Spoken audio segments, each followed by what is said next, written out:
नागपूर पुन्हा एकदा गुन्हेगारीच्या घटनेने हादरला आहे। संसारातील कलह किती टोकाला जाऊ शकतो याचं विदारक उदाहरण म्हणजे मानकापूर भागात पाहायला मिळालं।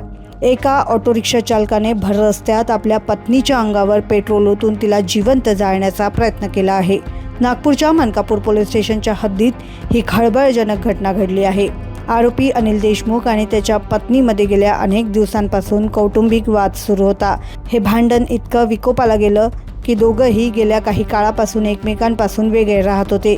मात्र गुरुवारी हा वाद थेट जीवावर बेतला। आरोपी अनिल आपल्या पत्नीच्या घरासमोर आला। तिथे त्यांच्यात पुन्हा कडाक्याचं भांडण झालं।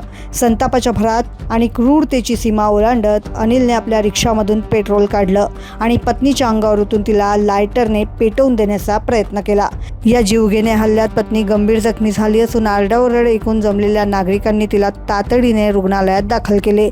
सध्या तिची प्रकृती चिंताजनक असून तिच्यावर उपचार सुरू आहे।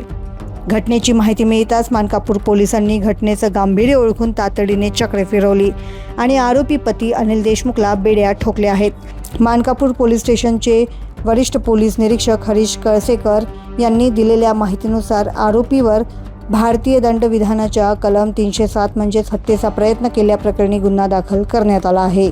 त्याच्यामध्ये काल रोजी संध्याकाळी 5 वाजताच्या दरम्यान एक इन्फॉर्मेशन आली, ज्याच्यामध्ये पीडित महिला जी आहे तिचा नवरा त्याच्यामध्ये आरोपी आहे। यांचं नवरा आणि बायकोचं दोघांचं कौटुंबिक वाद आहेत। त्याच्यामध्ये काल आरोपी हा पत्नीच्या राहत्या घरासमोर आला। आरोपी जैताळा येथे राहणार आहे। आरोपीचं नाव आहे अनिल चैत्राम देशमुख, राहणार जैताळा MIDC पोलीस स्टेशनच्या हद्दीत राहतो।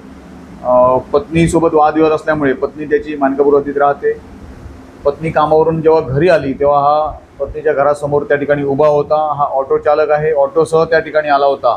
जसं पत्नी समोर आली त्यावेळी त्याच्यासोबत पत्नीसोबत आरोपीनं वाद घातला आणि वाद घालून स्वतःच्या रिक्षामधलं पेट्रोल काढून पत्नीच्या अंगावर टाकलं आणि लायटरने पेटवून देण्याचा प्रयत्न केला। यामध्ये पत्नीला गळ्याच्या आजूबाजूला शरीरावर काही जखमा झालेल्या आहेत। तिच्यावर वैद्यकीय उपचार चालू आहेत। तिची तब्येत आता व्यवस्थित आहे, परंतु तिनं दिलेल्या फिर्यादीवरून आरोपी विरुद्ध भारतीय न्याय संहिता कलम 109 प्रमाणे अटेम्प्ट टू मर्डरचा गुन्हा दाखल करण्यात आलेला आहे।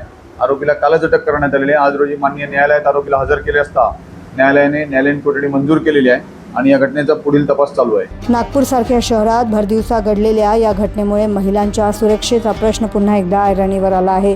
किरकोळ वादातून टोकाचं पाऊल उचलणाऱ्या अशा विकृत मानसिकतेवर आता पोलीस कठोर कारवाई करणार का हे पाहणं महत्त्वाचं ठरेल। क्षितिजा देशमुख, लोकमत.com, नागपूर।